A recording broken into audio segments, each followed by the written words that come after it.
لا تزال أزمة المقطع المصورة الذي التقطه الممثل المصري محمد رمضان داخل قمرة قيادة طائرة كان على متنها في أكتوبر الماضي تتفاعل، وذلك بعدما عاقبت سلطات الطيران المدني الطيار أشرف أبو اليسر بإلغاء رخصة طيرانه إثر سماحه للفنان بالتقاط الفيديو.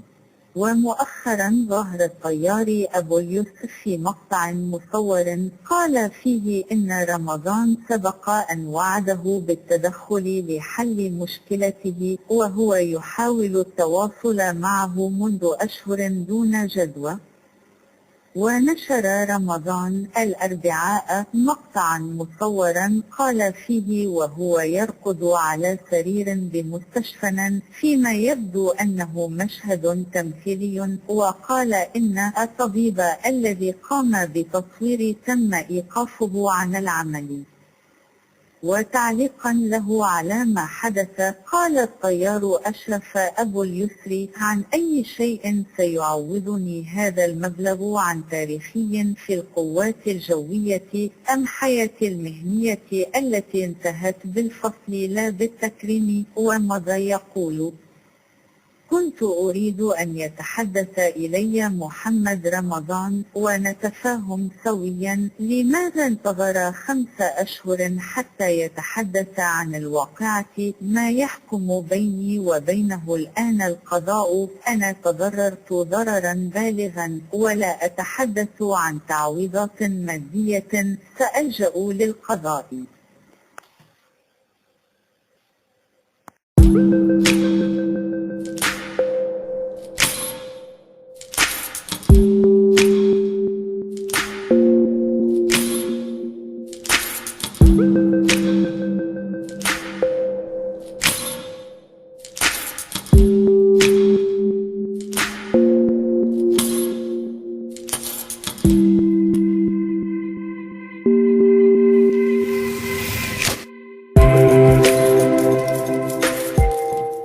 الفنان محمد رمضان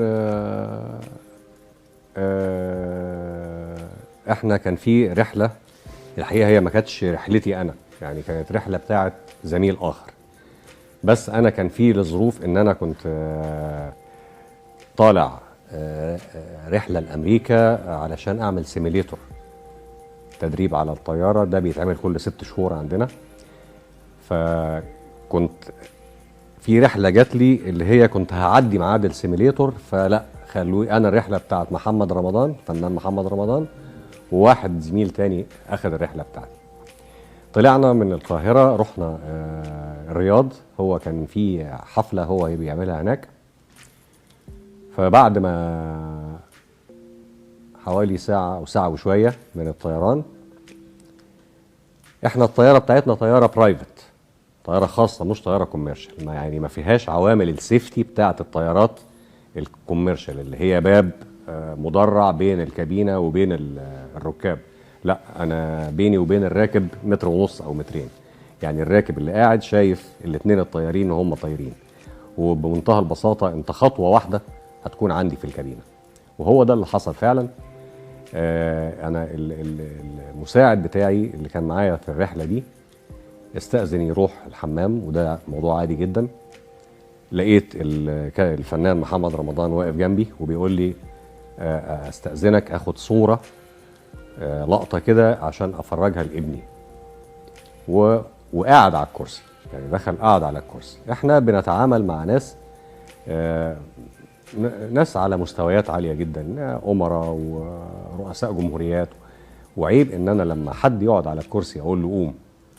فاوكي خلاص، انت هتاخد اللقطه اللي انت عايزها تمام، بس من فضلك ما فيش ما تلمسش حاجه من اللي قدامك يعني. قال لي طيب ممكن احط ايديا على الباترفلاي بتاع قلت له حط، ما هو الطياره كلها كنترولد لوكد معايا اساسا، انا انا كابتن في مكاني، والطياره كلها اندر كنترول اوتوماتيك بايلوت لوكد. فتحط ايدك ما تحطش ايدك، ده لن يؤثر في السيفتي بتاعي وبتاع طيارتي ولا 1 في المليون. وانا كل اللي بفكر فيه او يعني انا جوايا زي اي شخصيه من الشخصيات اللي بتطلع معانا في الطياره، بتطلع بتاخد صوره كتذكار ليها، مش ان هي صوره علشان تنزل في ميديا او تنزل في فيديو كليب او كلام من ده، لان ده طبعا ده الف ب ان ممنوع حد يخش الكابينه، ممنوع حد يخش الكابينه. بس فانا طبعا فوجئت جدا ان الموضوع بقى فيديو ونازل. حتى واحنا راجعين من الرياض، هو كان راجع معايا برضه، قلت له اللي حضرتك عملته ده هيقفل بيوت ناس. الفيديو اللي نزل ده هيقفل بيوت. قال لي لا ازاي، ولو في مشكله انا اشيله حالا من الميديا. قلت له تشيل ايه، ده في مليون وكذا مشاهده، تشيل ايه؟ قال لي لا انا ليا ناس هتكلم معاها وما تقلقش ولا دقيقه واحده يا كابتن، والموضوع ان شاء الله هيخلص. طبعا انا رجعت من الرحله دي على التحقيق في الوزاره، وتبعها طبعا قرار الايقاف مدى الحياه. انا القرار اللي جه من الوزير السابق، واخد بال حضرتك، بايقاف مدى الحياه عن الطيران وعدم ممارسه اي مهنه تمت للطيران مثلا. يعني مش بس ان انا ما مارسش الطيران، لا ده انا كمان حتى اي شغل في مجال طيران انا ما اشتغلوش. فهل النهارده حد يقدر يجيب لي اللايسنس بتاعتي تاني وارجع تاني؟ ده يبقى يا ريت، لان انا ما يهمنيش تعويضات الدنيا كلها، تمام، على قد ما انا كان فاضل لي في تاريخي فاضل لي 3 سنين ونص، اتمنى كنت اخلصهم واطلع بتكريم، مش اطلع بايقاف بعد تاريخي ده كله. صدمه صدمه، لان انا عمري ما كنت اتخيل، عمري في حياتي ما كان يجي على بالي ولا واحد في المليون انه ممكن يعمل كده خالص.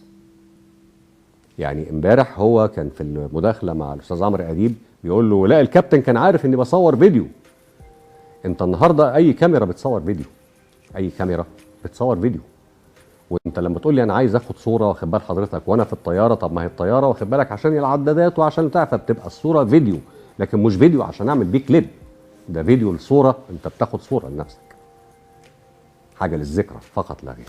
هو نزل في بعض الجرايد، مش فاكر كان اساميهم ايه، ان هو عرف ان الطيار اتوقف، فكتب قال انا مش هسيب الطيار وهعوضه عن الخساره دي، وانا ما يرضنيش انه يتاذي بسببي او انه يحصل اي حاجه نتيجه خطا مننا. بس هو ده اللي اتعمل. طب انت فين؟ انا حاولت اكلم الفنان محمد رمضان اكتر من 40 50 60 مره، هو او اخوه الاستاذ محمود رمضان، لدرجه ان لما ما بيردوش على التليفون، طيب انا هروح اشوف في المكتب بتاعه. عرفت طريق المكتب بتاعه اللي هو في قدام نادي الصيد، فرحت هناك، طلعت له فوق، ما للاسف ما لقيتوش، لقيت المستشار القانوني بتاعه الاستاذ عبد الغني شوشه، راجل مؤدب جدا ومهذب جدا جدا جدا. ولما قابلني بقول له انت عندك فكره عن الموضوع؟ قال لي طبعا عندي فكره والموضوع خلصان، والاستاذ محمد لا يمكن ان هو هيضر حضرتك او ان هو هيتسبب في اذيه لحضرتك، والموضوع ده بالنسبه لنا خلصان تماما، بس معلش ادينا فرصه 2 3 لان هو مسافر المغرب بيعمل حفله هناك، ولما يرجع هتصل بحضرتك. عدى اكتر من 10 ايام محدش اتصل، فكلمته تاني، كلمت الاستاذ عبد الغني اللي هو المستشار القانوني، فقال لي لا اصل هو جه وكان في سفريه تانية للرياض قعد فيها 4 ايام، اول ما يرجع هكلم حضرتك. طبعا برضو 10 15 يوم تانيين، فانا مش هتكلم مع حد كتير بقى خلاص. يعني انا ما ينفعش ان انا اجي اطلب منك حاجه او اقول لك تعالى شوف انا مالي. فاتصلت بالمحامي بتاعي، قلت له يا استاذ سمير ده دلوقتي نمره تليفون الاستاذ عبد الغني، اتصل بيه وشوف الموضوع ده احنا هنحله ازاي ونخلصه ازاي. اتصل بيه، رد عليه مره وما ردش 4 5 مرات، ورد مره وما ردش 4 5 مرات، وكل مره بس هو ايه، لا دي بس 4 ايام، طب اديني اسبوع، طب كمان 10 ايام، لغايه لما فات النهارده 5 شهور من تاريخ الواقعه بتاعتنا الى النهارده 5 شهور. طب انت النهارده يعني معلش، الفنان محمد رمضان كان ابسط حاجه انه في خلال الفتره دي مثلا سماعه التليفون، ازيك يا كابتن اشرف، عامل ايه؟ ايه ظروفك، عامل ايه؟ اللي هي حتى من حته ان ايه يا اخي، ده يعني حته جبر خاطر. حتى انا مش عايز منك حاجه، انا عاوز منك ايه؟ اولا كتر خيره جدا جدا ان هو اعتذر، يعني هو اعتذر على الميديا، على المرأة ومسمع من الجميع، ووعد الاستاذ عمرو اديب، قال له ده وعد مني ليك وقدام البرنامج ان اللي هيطلبه الكابتن اشرف انا هنفذه. وانا ابريشيت جدا واقدر لهذا، بس انا كنت منتظر انه يكلمني بعد المداخله دي، لكن لسه ما كلمنيش. ومش هستنى ان حد غيره يكلمني، يعني مش هستنى اي طرف وسيط يكلمني من حواليه. انا لا، انا لازم الفنان محمد رمضان زي ما كان معايا في الطياره بنتكلم مان تو مان يتكلم معايا.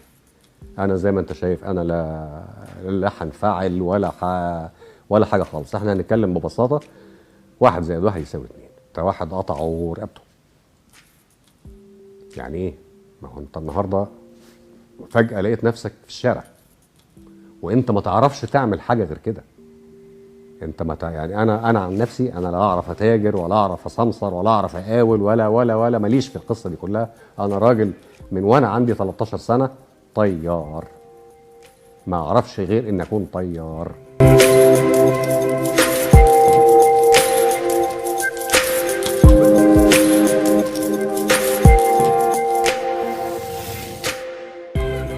التماس ان يعاد النظر في العقوبه دي، لان انا بعد الخدمه والعمر ده كله في القوات الجويه او في المدني، يصعب عليا قوي ان انا يبقى خروجي كده. انا حتى على الاقل تترد لي الشهاده بتاعتي كده، يبقى تردت لي ايه نوعا ما الكرامه بتاعتي شويه.